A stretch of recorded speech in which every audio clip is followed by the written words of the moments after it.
12 choses qui causent le cancer que vous devez éliminer immédiatement.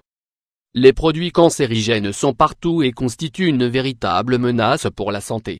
Ils revêtent la forme d'une foule de produits que l'on utilise au quotidien, des détergents aux articles de décoration, en passant par les diffuseurs de parfums ou encore les jouets, autant de matières qui peuvent favoriser l'apparition d'un cancer.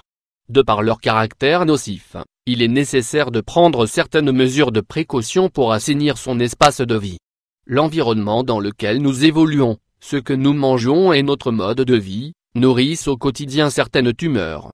Pour se protéger du cancer, nous devons limiter autant que possible notre exposition à certaines substances toxiques, que nous utilisons sans prendre conscience de leur nocivité. Pour mieux comprendre le danger qui nous guette, voici quelques précautions à adopter. Nous passons un tiers de notre vie dans les bras de Morphée. Si vous voulez dormir sur vos lauriers, soignez votre literie.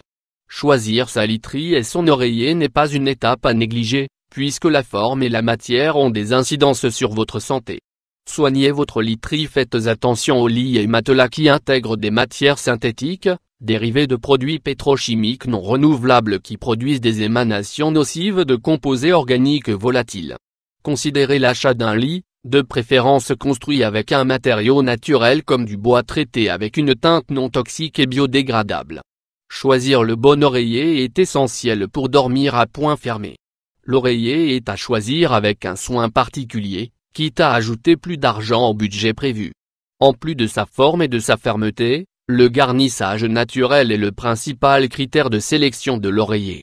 La plupart des matières synthétiques utilisées, telles le nylon, l'acrylique et le polyester, sont des matières thermoplastiques, qui lorsqu'elles sont exposées à la chaleur, dégagent des molécules de gaz nocives.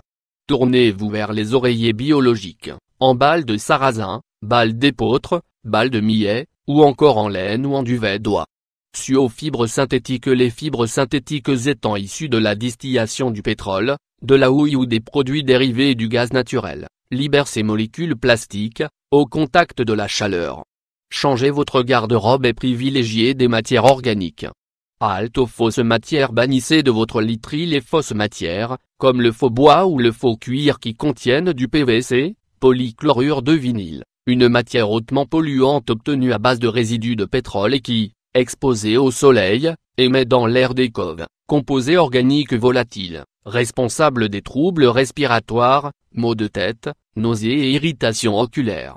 On vous recommande également de vous débarrasser de tout meuble fait de panneaux de particules ou de MDF, Medium Density Fibre, fibres de bois moyenne densité. S'ils sont fort appréciés pour leur côté pratique et leur coût peu onéreux, ces matériaux ne sont pas sans danger en raison de leur forte teneur en résine et formaldéhyde, dont l'inhalation aggrave les maladies respiratoires. De plus, les matériaux tels que l'aggloméré et le MDF sont associés au cancer de la gorge. Ils sont certes décoratifs et agrémentent une pièce d'un certain cachet, mais les tapis emprisonnent poussière, acariens, moisissures et autres allergènes qui peuvent être la source de nombreux problèmes de santé. Bannissez ceux qui sont fabriqués à partir de polyester, nylon, antimoine ou oléfine. Les dangers des composés organiques volatiles. Nous sommes tous peu informés des risques des peintures à base de solvants volatiles qui s'évaporent dès leur application donc dans l'air et provoquent divers troubles. Ces composés organiques volatiles, COV, se fixent sur les moquettes, tissus et mobilier qui les réémettent. Leur émission peut ainsi durer plusieurs mois. Une question d'hygiène avant tout. Comme beaucoup, nous ne retirons pas forcément nos chaussures avant d'entrer chez nous. Et pourtant, c'est une habitude dont il faut se défaire. Nos chaussures abritent en moyenne 421 000 bactéries différentes, récoltées durant une journée passée à vagabonder dehors. Tel est le constat d'une étude menée par des scientifiques de l'Université d'Arizona aux États-Unis. La présence de certaines d'entre elles causerait des infections urinaires ou encore des infections des voies respiratoires. Procurez-vous un purificateur d'air repas, pour bénéficier d'un air d'intérieur plus sain et respirable. Les ondes électromagnétiques, appelées radiofréquences, émises par votre téléphone, ordinateur portable, tablette ont un effet nocif sur la fonction et la structure du système nerveux. Ces émissions ont été classées par le Centre international de recherche sur le cancer, CIR, comme étant cancérogènes, puisqu'elles seraient susceptibles d'augmenter les risques de tumeurs cérébrales.